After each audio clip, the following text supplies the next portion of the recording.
Capítulo 1. Le debo mi carrera como SEAL de la Armada a una chica.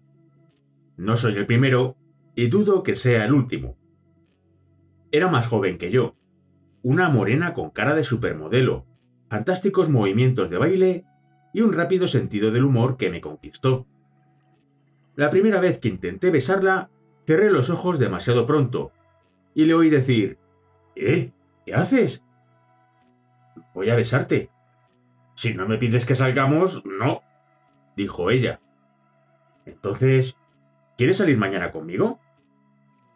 Pasa a buscarme a las 7 en punto, respondió. Luego me dio un beso mejor del que merecía y me fui a casa. Al día siguiente la recogí a las 7 en punto y, en mi línea habitual de derroche, la llevé a Taco Bell, donde pidió una ración grande de nachos Bell grande y 3 tacos Supreme. Una chica preciosa, una figura perfecta y el apetito de un leñador. Yo no sabía nada de la vida, pero creía estar enamorado. Cuando terminé el instituto en Butte, Montana, la misma escuela en la que se habían graduado mi abuelo y mi padre, y me inscribí en Montana Tech, la universidad local, esa chica seguía siendo estudiante de secundaria. Son esas cosas que pasan. Cuando estás en la universidad, no puedes salir con una chica de instituto. Así que puse distancia, pero no lograba sacármela de la cabeza. Ella seguía haciendo las cosas propias del instituto: salir con chicos y asistir a bailes, que es lo que debía hacer. Pero yo lo quería todo: pasármelo bien y que ella me esperase. Estuve semanas consumiéndome de rabia hasta que finalmente estallé al enterarme de que había pasado el día con un compañero de estudios. Después de tomar un par de copas, fui a su casa para averiguar qué estaba ocurriendo y no tardé en quedar como un capullo.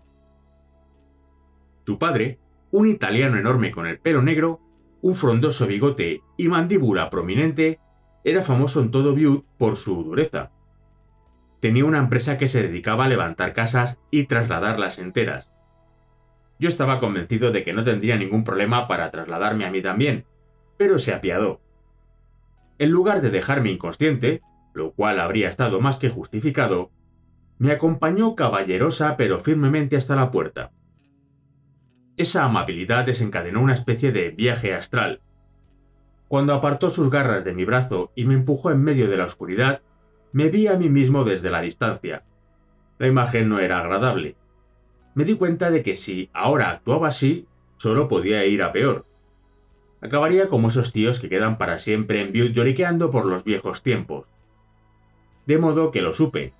Tenía que irme. Según mi limitada experiencia, la única manera en que la gente podía salir de Butte era alistándose en el ejército. Aunque no me lo había planteado nunca, en ese instante adquirí un compromiso. El futuro, el destino o lo que fuera, pisó el acelerador. En la actualidad, algunos podrían tildar mi infancia de libre albedrío. Los sábados por la mañana salía por la puerta después de desayunar y no volvía hasta que se encendían las farolas de la calle. Los niños corrían por mi barrio en manada. Nos tendíamos emboscadas con pistolas de juguete y nos convertíamos en ninja, saltando por los tejados y haciendo locuras por las que ahora mataría a mis hijos. Fuimos todos al centro comercial Butte Plaza a ver Rambo. Estuvo muy bien. Todo el mundo quería ser aquel tío que acribillaba a los malos con su M60. Pero, para mí, era pura fantasía, tanto como los videojuegos de guerra cada vez más sofisticados que competían por nuestra atención. El ejército nunca había sido un elemento importante en mi vida. No iba a formar parte de él, así que no pensaba demasiado en ello. Yo solo quería jugar, ponerme ropa de camuflaje y fingir que disparaba a mis amigos. A primera vista, Butte no parece el lugar más ideal en el que crecer. Es una ciudad minera cuya mejor época fue a principios del siglo XX, cuando cada bala de cada rifle enviada allí durante la Primera Guerra Mundial estaba hecha de cobre, en su mayoría extraído en Butte. La población alcanzó un máximo de 100.000 habitantes en 1920 y, cuando yo llegué, se había reducido aproximadamente en 2/3. Las zonas residenciales se mezclaban con las canteras y toda la ciudad estaba construida sobre una llanura situada junto a la mina más grande de todas, Berkeley Pit, una cantera inmensa y ya desaparecida de casi 2 kilómetros de ancho y medio kilómetro de profundidad. Desde que se inauguró en 1955 hasta su cierre el Día de la Tierra de 1983, se había sacado de sus entrañas 1.000 millones de toneladas de minerales y roca residual. Cuando las bombas colectoras se apagaron por última vez, el agua de la superficie inició un lento ascenso que drenó ácidos y metales pesados de la enorme herida de la Tierra. El agua que llenaba el foso era lo bastante tóxica para acabar con cualquier ganso que cometiera el error de chapotear en ella. Al final, el pozo de Berkeley fue declarado por Superfund como el mayor basurero tóxico del país. Pero a mí me interesaban más otros elementos de Butte, concretamente los aros de metal que colgaban a 3 metros por encima del suelo del gimnasio, y los ciervos, los alces y los antílopes que correteaban por las salvajes montañas rocosas que se elevaban como un tsunami congelado al otro lado de la ciudad. Mi padre, hijo de minero, era corredor de bolsa, y mi madre profesora de matemáticas. Estuve en su clase 3 veces, en 7º y 8º curso y de nuevo en el instituto. Mis padres se divorciaron cuando yo tenía 6 o 7 años. Para mí, tener unos padres que vivían separados era algo casi natural. No los recuerdo viviendo juntos. Mi padre siempre andaba cerca cuando lo necesitábamos, pero normalmente pasaba con él los fines de semana alternos. A mis hermanos y a mí nos parecía bien. Todos nuestros amigos vivían cerca de casa de mi madre y los fines de semana nos gustaba jugar al aire libre. Chutar latas, jugar a la guerra o a los ninja y trepar y saltar desde los tejados. Jugábamos todos juntos, excepto en esto último. Chris, mi hermana mayor, no quería saber nada, pero podía obligar a Kelly, que era 3 años más pequeña que yo, a que me acompañara. Estaba desesperada por encajar, así que nos subíamos al tejado y saltábamos. Ahora le daría a mi hijo un tirón de orejas si hiciera esas cosas, pero de niño no pensaba en el riesgo que entrañaban. Era simple diversión. Kelly fue mi mejor amiga durante años. Incluso le hice firmar un contrato que nos vinculaba como pareja de rugby en los partidos de 2 contra 2 que disputábamos en el patio de la iglesia. Era una excelente receptora y durante toda la universidad fue una deportista increíble. Tom, mi hermano mayor, fue un gilipollas redomado hasta que empezó el instituto. Entonces, algo cambió y se volvió una persona estupenda. O quizá yo dejé de ser tan irritante. A saber. Sucedió algo mágico y se convirtió en la persona más divertida que conocía, y era campeón estatal de campo a través. Aprendió a tocar la guitarra él solo, y su primer grupo se llamaba The Fake IDs, los carnés falsos. Así de jóvenes eran. A día de hoy sigue tocando, y tiene un programa matutino en una emisora local. Chris siempre fue la más sensata de todos, aunque mi madre discrepa. Quizás se parecían demasiado y a veces saltaban chispas. Chris siempre fue tolerante conmigo, era fácil hablar con ella y nunca he conocido a nadie que se ría más. Era meticulosa, sacaba sobresalientes y era bondadosa, cuando no estaba propinándome una paliza, cosa que hizo hasta que entré en el instituto, y probablemente también más tarde. Mi madre y mi padre mantuvieron una relación cordial y colaboradora durante mi infancia. Si había problemas importantes, nunca permitieron que mis hermanos y yo nos percatáramos de ello. En realidad, vivir separados fue bueno para mis padres. Mi madre trabajaba en la escuela de enseñanza media, que estaba al lado del instituto, y le permitía llevarnos y traernos. Le encantaba ejercer de madre, pero cada 2 fines de semana estaba libre para salir por la ciudad con Lynn y Sue, unas locas, divertidas y atractivas amigas. Las recuerdo sentadas a la mesa de la cocina de casa, tomando daiquiris y hablando de cómo había transcurrido el sábado por la noche. Aquello era demasiado para mis delicados oídos de alumno de secundaria. Yo estaba en la habitación contigua y tenía que salir de casa a hurtadillas porque no podía soportarlo. Fue mi primera misión. Nos encantaba pasar los fines de semana alternos con papá. Era un solterón empedernido, pero no nos dábamos cuenta. Deberíamos haberlo adivinado, porque los viernes nuestra primera parada era siempre Buttery, una tienda de alimentación local. Necesitábamos comida porque él no tenía. Casi siempre comía fuera. Así que recorríamos los pasillos y cogíamos lo que necesitáramos, sobre todo comida basura e ingredientes para el famoso desayuno de papá. Sus huevos revueltos eran y siguen siendo increíbles. Queso, mayonesa, mantequilla, albahaca y algunos ingredientes secretos. Una vez olvidamos comprar leche, así que añadió amaretto. No lo intentéis. Siempre acabábamos el fin de semana en casa de los abuelos Tom y Audrey, que cocinaba como una campeona todo lo que podáis imaginaros. Y así fue como aprendí el truco de mi padre: una montaña de patatas y un lago de salsa. Cuando me acercaba a la adolescencia, mi padre y yo desarrollamos una inusual relación paterno-filial, casi como mejores amigos. Todo empezó cuando mi madre nos sacó de lo alto de la colina donde vivían todos mis amigos y nos llevó al centro de la ciudad, cerca del foso de Berkeley, donde no conocía a nadie. Estaba buscando un sustituto para aquellas correrías ninja cuando vi el primer vídeo de Michael Jordan, Come Fly With Me. Me sentí cautivado al instante. Empieza con Jordan solo, realizando lanzamientos en un gimnasio completamente vacío. La voz en off dice: no podía dejar de trabajar. Siento que cada día debo mejorar. Y por supuesto, hay innumerables escenas de Air Jordan desafiando la gravedad y esquivando defensas como si no tuvieran más sustancia que la propia atmósfera. Aquello fue una sorpresa y un motivo de inspiración. Yo no era el chico más corpulento ni el más guapo, ni tampoco el más inteligente o atlético, pero algo en mi interior conectó con ese impulso obsesivo de seguir esforzándose. Volviendo la vista atrás, supongo que siempre he sido así. Mi asignatura favorita era literatura inglesa, y mi libro de cabecera, El viejo y el mar. Me gustaba cómo Santiago, el viejo pescador, emprende una titánica batalla de voluntades contra el enorme pez.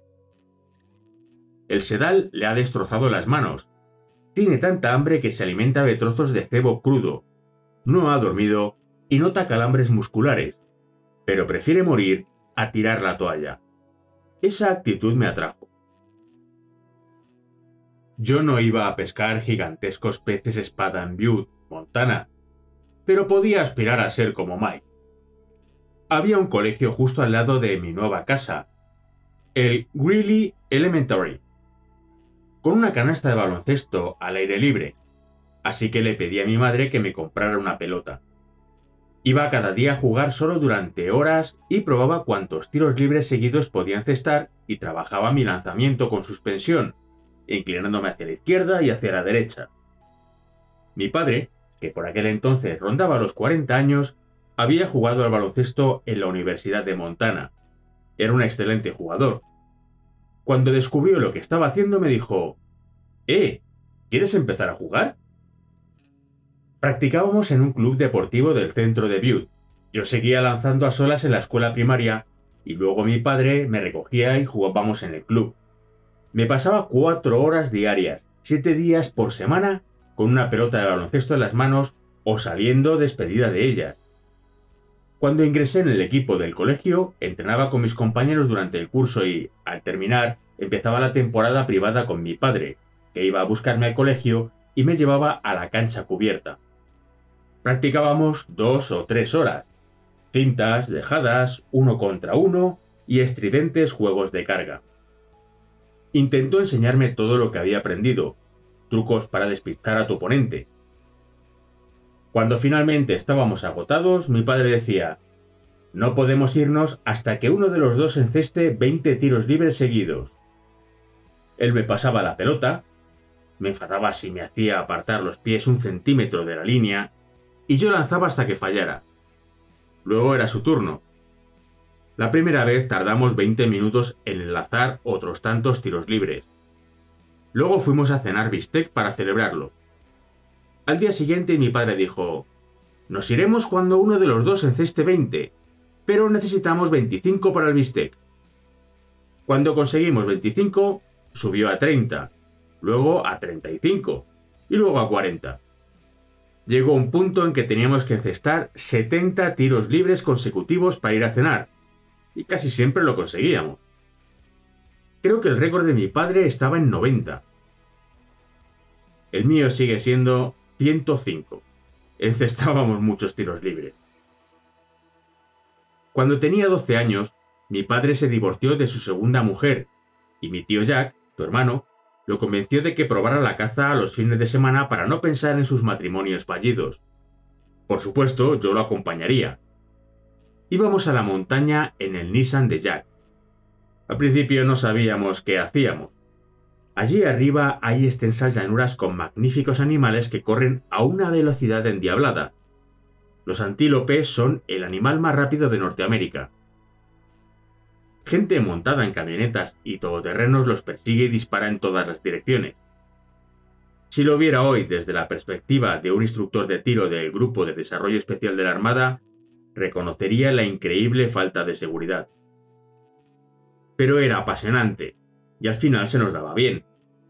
Subíamos a pie hasta un lugar al que no pudieran llegar las camionetas, un lugar al que sabíamos que se retirarían los animales de madrugada. Hay que resguardarse del viento y dejar que se acerquen, cogerlos por sorpresa. Los animales se esperan una persecución, no una emboscada. El primero que abatí fue un ciervo mulo, un macho de gran tamaño. Recuerdo que condujimos por aquellos terribles caminos de tierra en medio de la oscuridad. Llegamos al borde de un valle y ascendimos una empinada pendiente cuando salía el sol. Más o menos al cabo de una hora, llegamos a la cumbre, que descendía hacia una hondonada del color del heno. Allí es donde esperábamos encontrar algún ciervo. No había ninguno. Esperamos un rato, y la decepción por no encontrar nada a lo que disparar se desvaneció. Era finales de otoño. Hacía frío, aunque no exagerado. Había capas de nieve aquí y allá, y pensé, no está mal encontrarse en esta cima al amanecer, solos mi padre y yo, como si este lugar increíble hubiera estado esperando nuestra llegada. Al final nos entró hambre. Cuando bajamos la montaña para almorzar, apareció una pareja de ciervos por detrás de los árboles en un claro situado a 100 metros a nuestra derecha. Avanzamos haciendo un ruido que el macho no reconoció. Se quedó inmóvil en medio del claro. Mi padre iba delante, justo en la línea de fuego. Se echó al suelo y dijo, «Todo tuyo». Por suerte, no tuve tiempo de pensármelo. Sabía que debía disparar en ese momento o se iría. La adrenalina se apoderó de mí. Todavía de pie, me apoyé la 300 Winchester Magnum en el hombro y, sin apenas haber visto al ciervo en la mira, apreté el gatillo. Mi padre me había dicho que le apuntara al pecho, justo detrás del hombro. Hay que intentar alcanzarle los pulmones para que muera rápido. Disparé demasiado alto. Un golpe de suerte. La bala le seccionó la columna vertebral. Funcionó. El ciervo se desplomó allí mismo. Nos acercamos con cautela. Esos ciervos de gran tamaño saben hacerse el muerto y no queremos que den un brinco y nos pisoteen. Extendí la pierna y lo empujé con el pie. La musculatura de la pata trasera se estremeció, pero, por lo demás, el animal permaneció quieto. Di otro paso hacia aquella cabeza de abultada cornamenta y le apunté al ojo con el rifle. El mismo modelo de rifle que acabaría utilizando como tirador de los SEAL. Estaba muerto. Aquello fue un poco surrealista para mí. Era igual que hacía un momento, cuando estaba vivo. Colores bonitos y cuernos nobles. Pero estaba muerto y lo había matado yo. Sentí una punzada de remordimiento. Era un animal hermoso que ahora se había ido gracias a mí. Pero también me sentí orgulloso. Que yo era Montana. Los ciervos estaban allí para ser cazados. Todo el mundo lo hacía. Ahora formaba parte del club. En las temporadas de caza posteriores, cualquier remordimiento residual se esfumó.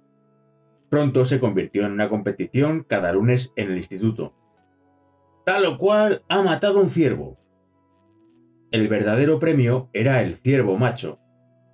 Siempre parecía que el tío mítico de alguien o un disparo milagroso del padre de alguien había batido un ciervo de 6 puntas. En el oeste puntuamos diferente. Se cuenta un lado de la cornamenta, no ambas.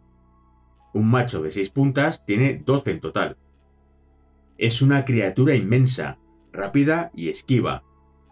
Pueden medir 1,5 metros de alto sin contar la cabeza y pesar unos 400 kilos. Ninguno de nosotros había sido lo bastante bueno para matar a uno de esos machos. Algunos cazadores ni siquiera habían visto uno. Cuando tuve la suerte de avistar uno y dispararle antes de cumplir los 18, solo pude sentir orgullo. En otoño de 1994, cuando cumplí 18 años, mi padre me presentó al primer SEAL de la Armada que he conocido. Se llamaba Jim, y me impresionó nada más verlo. No era tan corpulento como habría imaginado a un SEAL, una observación que la gente hace sobre ellos continuamente, pero era obvio que estaba en una excelente forma física. Llevaba un corte de pelo impecable y tenía porte militar. Sin embargo, lo primero que me llamó la atención fue su absoluta confianza en sí mismo. Lo segundo, que siempre se ponía el cinturón de seguridad. Allí estaba el duro SEAL de la Armada que no temía a nada. Pero la seguridad era siempre lo primero. Nunca había estado en Montana, pero pensó, ¿armas y montañas? ¿Qué dificultad puede entrañar? Como corresponde a un SEAL, aceptó el desafío. Pidió que alguien lo llevara al campo y se quedó 3 días allí. Recorrió el infierno entero y no vio ni un solo ciervo. Cuando me enteré, le dije, no se hace así. Yo conozco un sitio. El trayecto era algo menos de 1,5 km, pero casi todo cuesta arriba, y todavía estaba muy oscuro. Normalmente caminaba lento, y me detenía a respirar hondo un par de veces. Al acercarme a la cima, cada respiración parecía lija raspándome los pulmones, pero pensaba, este tío es un SEAL, no puedo comportarme como una nena. Tengo que caminar sin pausa. Fue pisándome los talones todo el camino. Cuando llegamos allí, nos topamos con unos 40 ciervos justo donde yo había pronosticado que estarían. No cazamos ninguno, pero al volver, Jim me dijo, viendo cómo has escalado esa montaña a oscuras, deberías pensar en hacerte SEAL. Me sentí halagado, pero no lo medité seriamente.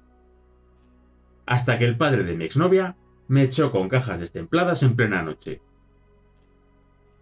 El verano después de graduarme en el instituto me pasaba 12 horas al día, 4 días por semana, paleando roca machacada en la enorme cinta transportadora de una mina de cobre, donde la oscuridad casi absoluta solo se veía atenuada por las haces de 2 pequeñas linternas que llevaba en el casco. Pensaba que sería un buen trabajo para mejorar mi torso, un tanto escuálido, y tenía razón. Pero no había contado con que respiraría toneladas métricas de polvo de roca o con que me cagaría encima pensando en todos los trabajadores que se habían caído en la cinta transportadora y habían quedado convertidos en puré humano. En comparación, mi trabajo nocturno como repartidor de pizzas eran unas vacaciones. Me planteé, aunque por poco tiempo, dejar la ciudad e ir a la facultad. Si bien mi idea de marcharme era la Universidad de Montana en Missoula, a menos de 2 horas por autopista. Llegado el momento, no sentí impulso de hacerlo. O quizá no tuve valor. Cuando eres un niño en Montana, tienes la sensación de que adentrarse en el temible mundo exterior puede hacerte puré igual que la cinta transportadora. Montana Tech era la alternativa más segura. También tenía más posibilidades de entrar en el equipo de baloncesto. Había sido un buen jugador en el instituto, pero con mi 1,85 m no era lo bastante alto para impresionar a nadie en la universidad. Planeaba dejarme la piel en el equipo de entrenamiento e intentar entrar. Todo fue bien. Disfruté y adquirí una buena forma. Físicamente. Mentalmente, estaba aquella chica. Sé que no era solo eso. Acababa de terminar mi primer año de baloncesto universitario y me notaba quemado. No con el juego, sino con el concepto de entrenamiento, entrenamiento, escuela y más entrenamiento. La monotonía probablemente no me habría afectado de no ser por la chica. Era incapaz de sacármela de la cabeza, y ella seguía en la ciudad. Podía encontrármela en cualquier sitio. No quería verme cada noche en un taburete de Malonis bebiendo para olvidar. Podía imaginarme la lata que daría. Había llegado el momento de actuar. Primero pensé en Ben y Jim, dos chicos un poco mayores a los que conocía de toda la vida. Se habían alistado en los marines y habían realizado la instrucción juntos cuando yo todavía estaba en el instituto. Al volver a casa de permiso, eran supernovas que irradiaban confianza, con sus botas lustrosas y unos uniformes tan impolutos que parecía que pudieran cortar queso con los pliegues. Recuerdo que pensé, estos tíos podrían darle una tunda a cualquiera en esta ciudad. Yo quería ser como ellos. Ni siquiera me planteaba la posibilidad de entrar en combate, y mucho menos de morir. Cuando era estudiante de primer año en el instituto, vi a gente que se había alistado en el ejército y volvió a despedirse de sus profesores antes de participar en la Operación Tormenta del Desierto. A mis 14 años no sabía gran cosa, así que pensaba que sería un conflicto con muchas bajas, igual que Vietnam, y que morirían todos. Luego vi la guerra por la CNN, coser y cantar. Además, mientras barajaba la posibilidad de alistarme, no estábamos en guerra, y no acechaba ninguna en el horizonte. Creía que molaría llevar el uniforme y cantar llevando el paso. Además, solo me iría unos años, y luego volvería a Malonis con unas cuantas historias de la guerra para impresionar a los clientes habituales. Un día de abril de 1995 fui a la oficina de los marines, pero el reclutador no estaba. Recordé una divertida frase de mis amigos marines. El cuerpo de marines en realidad forma parte del departamento de la Armada, el departamento de los hombres. Por eso se me ocurrió entrar en la oficina de la Armada. Pensé que si alguien sabía dónde encontrar al marine, ese era el reclutador de la Armada. Físicamente no destacaba, pero era muy inteligente. Si hubiera ocurrido años después, habría sabido de inmediato por qué. Llevaba pantalones caqui y anclas en el cuello de la camisa. Era suboficial de la Armada. Digan lo que digan, los suboficiales son los que permiten que la Armada funcione. Lo hacen con inteligencia, lealtad y experiencia. También pueden ser increíblemente mezquinos. Este suboficial tenía unos cupos que cubrir, lo cual no es tarea fácil en Butte, Montana, sobre todo cuando tu oficina se halla contigua a la de los marines. Me miró con escepticismo y dijo, ¿por qué quieres ser marine? Porque los marines tienen los mejores francotiradores del mundo, respondí. Quiero ser francotirador porque cazo desde pequeño. El suboficial se limitó a sentir y repuso, no busques más. En la Armada tenemos francotiradores. Lo que debes hacer es convertirte en SEAL de la Armada. Yo ni siquiera sabía nadar, pero pensé, vale, soy un poco ingenuo, pero este hombre es reclutador profesional. ¿Por qué va a mentirme? Y no mentía, del todo. Tan solo hubo una gran omisión. Un chaval proveniente de un pueblecito tenía las mismas posibilidades de llegar a ser un SEAL que aquel reclutador de ascender a almirante. Así que, con una inconsciencia casi absoluta, firmé sobre la línea de puntos. Era un alistamiento diferido, lo cual significaba que disponía de 6 meses antes de ir al campo de entrenamiento básico. Por suerte, podía sobrevivir en el agua, pero no sabía nadar. Nunca había intentado una dominada. Un folleto que acompañaba la documentación de reclutamiento revelaba que para llegar a ser SEAL debías poder realizar un mínimo de 8 dominadas. Y eso después de nadar 500 metros y de hacer 42 flexiones y 50 abdominales. Y antes de correr. En ese mismo instante decidí dejar mi trabajo paleando roca molida y dedicarme por entero a ponerme en forma para la prueba de acceso a los SEAL. Llevaba meses paleando roca, poniéndome fuerte. ¿Qué dificultad podía entrañar? Enfervorizado, fui corriendo a un parque situado cerca de casa de mi madre en el que había una barra de ejercicios oxidada. Quería ver en cuántas dominadas podía superar las 8 mínimas. Salté fácilmente desde la depresión de tierra que había debajo, me agarré a la barra con confianza y flexioné los brazos. ¡Una! La gravedad me obligó a extender de nuevo los brazos. Hice acopio de toda mi fuerza de voluntad para seguir asiéndome a la barra. Mi cerebro ordenó frenéticamente al bíceps que volviera a impulsarme hacia arriba. El bíceps respondió: ¡que te den por culo!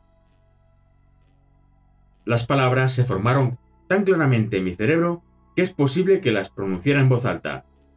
¡Dios mío, qué difícil! Tengo que mejorar en dominadas. Aún así, mi optimismo no se disipó por completo. Todavía. Luego fui a la piscina de la universidad. Por suerte, aún conservaba mi carnet de estudiante. Decidí empezar con 1000 metros rápidos, que son 40 largos. Al final del segundo, me dolían los brazos y me daba la sensación de que iba a tener rampas en las piernas. Salí del agua no sin grandes apuros. De acuerdo. Era patético, pero no estaba derrotado. Cada día trabajaba para mejorar. Un día tuve la suerte de encontrarme en la piscina con un amigo del instituto que estaba preparándose para nadar en Notre Dame durante 4 años. Cuando me vio avanzar penosamente por el agua me preguntó: ¿qué haces tú aquí? Acabo de alistarme en la armada, respondí. Iré a la escuela de los SEAL. Allí nadan 1,5 kilómetros cada día. Se me quedó mirando y negó con la cabeza. Tío, no sabes dónde te metes. Hay un 1000% de posibilidades de que no lo consigas. Vuelve a la piscina. Me enseñó algunas técnicas básicas de natación y trabajé duro para aprenderlas. Mi padrastro me fabricó una barra de dominadas en el sótano de la casa de mi madre. Bajaba allí, me ponía Use Your Illusion 1 y 2 de Guns N' Roses, subía el volumen al máximo y hacía una dominada tras otra. No fui consciente de lo apropiado que era el título del disco hasta más tarde, pero sin duda estaba utilizando mi ilusión de poder convertirme en SEAL para motivarme. Empecé a comprender algo importante. Si quieres mejorar en dominadas, haz más. Eso es todo. Y eso es lo que hice. Un elemento a mi favor era que siempre había sido buen corredor. Tenía una ruta, una línea recta desde casa de mi madre, pasando por delante de la de mi mejor amigo y mi primo, hasta un semáforo que se encontraba exactamente a 1,5 kilómetros. Siempre intentaba cubrir esa distancia en un máximo de 6 minutos. En el semáforo, descansaba 30 segundos y volvía corriendo. Cada mañana, 7 días por semana, me levantaba e iba a la piscina a nadar unas horas. Volvía a casa, descansaba, desayunaba, practicaba dominadas y salía a correr. Durante 6 meses ese fue mi trabajo a tiempo completo. Por la noche repartía pizzas. Me lo pasé bien y me puse fuerte. El domingo 28 de enero de 1996 llegué al centro de reclutamiento militar de Butte para incorporarme de manera oficial. Pero había un problema. Había pasado cierto tiempo desde que firmé la documentación y casi había olvidado que en la avalancha inicial del papeleo había decidido contarle a la Armada de Estados Unidos que había experimentado con la marihuana. Es cierto que solo la probé unas cuantas veces y, para ser sincero, ni siquiera me gustó. Pero me hicieron sentirme como un pecador que debía arrepentirse. Si mi yo actual pudiera dar un consejo a mi yo de 19 años sería este: relájate, chaval. La probaste hace un año. Todo irá bien. No les digas nada. Nos ahorrará a todos mucho tiempo y tonterías. Mea en el frasco, firma los putos papeles y que empiece la aventura. Pero no me habían dado ese consejo, así que mantuve una larga y dolorosa conversación con un hombre identificado como el comandante, en la que prometí que me arrancaría el hígado y me lo comería crudo antes de volver a fumar la hierba del diablo.